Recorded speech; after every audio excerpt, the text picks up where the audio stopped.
पिछली क्लास में हमने ये देखा था कि न्यूलैंड्स लॉ ऑफ ऑक्टेव्स क्या होते हैं, और फिर हमने देखा था मेंडलीव की जो टेबल थी उसका इंट्रोडक्शन और उन्होंने किस तरह से अटेम्प्ट किए थे क्लासिफाई करने के लिए। आज हम मेंडलीव्स पीरियोडिक टेबल के अचीवमेंट्स को जानेंगे, उनके लिमिटेशंस क्या हैं, और मेंडलीव पीरियोडिक टेबल को थोड़ा सा डिटेल में जानेंगे। मेंडलीव्स पीरियोडिक टेबल के जो अचीवमेंट्स हैं उनमें सबसे पहला अचीवमेंट ये है कि मेंडलीव का जो क्लासिफिकेशन था वो फर्स्ट सिस्टमैटिक क्लासिफिकेशन था। बहुत सिस्टमैटिक तरीके से उन्होंने पहली बार क्लासिफिकेशन के जो तरीका बताया था। हमने ये भी जाना था कि उनका जो क्लासिफिकेशन का जो मेथड था वो सबसे इंपॉर्टेंट कंट्रीब्यूटर था आज की मॉडर्न पीरियोडिक टेबल के लिए। दूसरा इंपॉर्टेंट जो अचीवमेंट है वो ये था कि उन्होंने प्रिडिक्शन कर लिया था, early prediction of elements that was not discovered at that time. जो एलिमेंट्स उस समय डिस्कवर भी नहीं हुए थे उन्होंने उसके बारे में प्रिडिक्ट कर दिया था।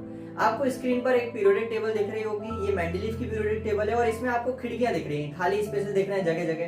तो ये वही खाली जगह है जो मेंडलीव ने बोला था कि आगे चल के जब भी इन एलिमेंट्स की डिस्कवरी होगी तो ये इन जो खाली जगह पर है इन विंडोज में जाके सेट हो जाएंगे।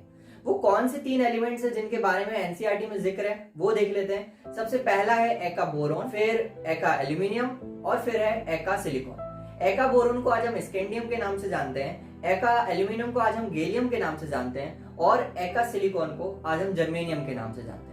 तो इनकी जो प्रेडिक्शन थी वो मेंडलीव ने पहले ही कर दी थी। अब देखते हैं एका गैलियम और एल्यूमिनियम के क्या कंपैरिजंस थे जो मेंडलीव ने उस समय प्रेडिक्ट कर दिए थे और वो किस तरह से मॉडर्न गैलियम से सिमिलैरिटी रखते हैं। आप देख रहे हो मेंडलीव ने एका एल्यूमिनियम को जो एटॉमिक मास दिया था वो 68 था और आज जो हम देखते हैं गैलियम का एटॉमिक मास वो 69.7 है, बहुत सिमिलर है। फिर उन्होंने जो ऑक्साइड का फॉर्मूला दिया था वो था E2O3 और जो आज गैलियम का ऑक्साइड का फॉर्मूला है वो है Ga2O3, बिल्कुल सेम है।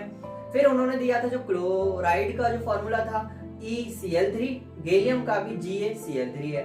तो बस ये सिमिलैरिटी थी। अब तीसरी जो सबसे इंपॉर्टेंट बात थी मेंडलीव पीरियोडिक टेबल की वो ये थी कि उन्होंने जो नोबल गैसेस जब डिस्कवर हुई तो वो मेंडलीव की पीरियोडिक टेबल का कोई भी ऑर्डर बिना डिस्टर्ब किए अपनी एक अलग से जगह पर जाके सेट हो गई। उन्होंने जो एग्जिस्टिंग ऑर्डर था मेंडलीव पीरियोडिक टेबल का उसे बिल्कुल भी डिस्टर्ब नहीं किया। तो अब आप स्क्रीन पर देख रहे हो एक पीरियोडिक टेबल आपको दिख रही है जिसमें कि पिंक कलर से वो एलिमेंट्स शो हो रहे हैं जिनकी डिस्कवरी उस समय नहीं हुई थी।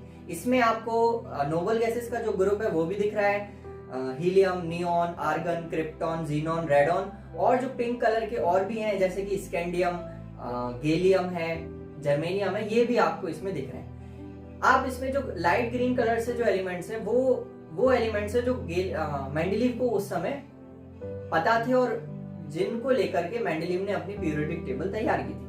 अब हम देखते हैं एनसीईआरटी में जो मेंडलीव की पीरियोडिक टेबल दी गई है थोड़ी सी डरावनी लग रही है, चलिए उसको डिकोड करते हैं। सबसे पहले आप सबसे ऊपर ग्रुप 8 ग्रुप्स में डिवाइडेड है। सबसे ऊपर आप देख रहे होंगे ऑक्साइड और हाइड्राइड का फॉर्मूला है। ग्रुप 1 में जो ऑक्साइड का फॉर्मूला है वो R2O है और जो हाइड्राइड का फॉर्मूला है वो RH है।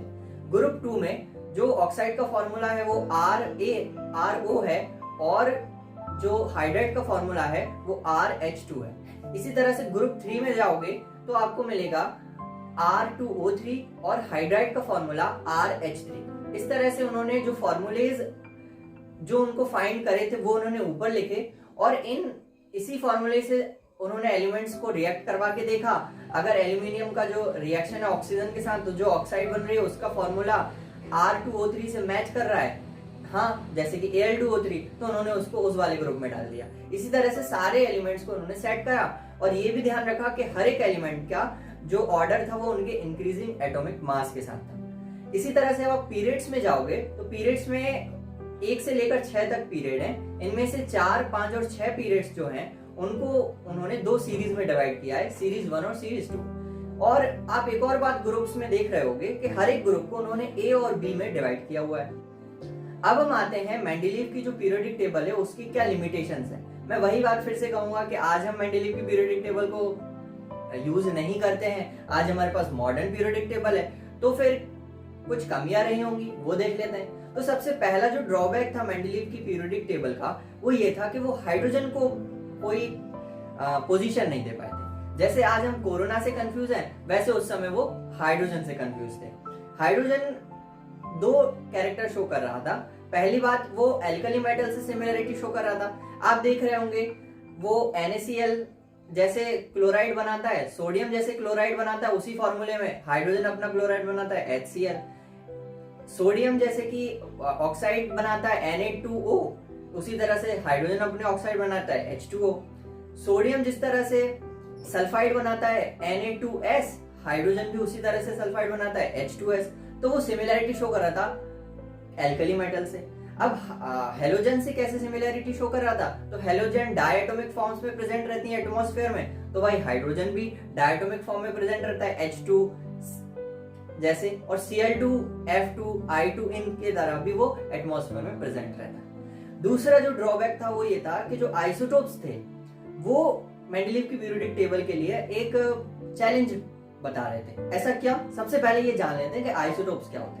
आइसोटोप्स वो एलिमेंट्स होते हैं जिनके एटॉमिक मास तो अलग अलग होते हैं, लेकिन उनकी केमिकल प्रॉपर्टीज सेम होती है। अब मेंडलीव ने अपनी पीरियोडिक टेबल में जो एलिमेंट्स को डाला था वो दो चीजों को लेकर डाला था। पहला था उनका एटॉमिक मास और दूसरा उनकी केमिकल प्रॉपर्टीज। लेकिन आइसोटोप्स के सेम केमिकल प्रॉपर्टीज तो सेम रहती हैं, लेकिन उनके जो एटॉमिक मास है वो अलग अलग रहते हैं। इसीलिए मेंडलीव कंफ्यूज हो गया कि यार आइसोटोप्स को कहां डालें।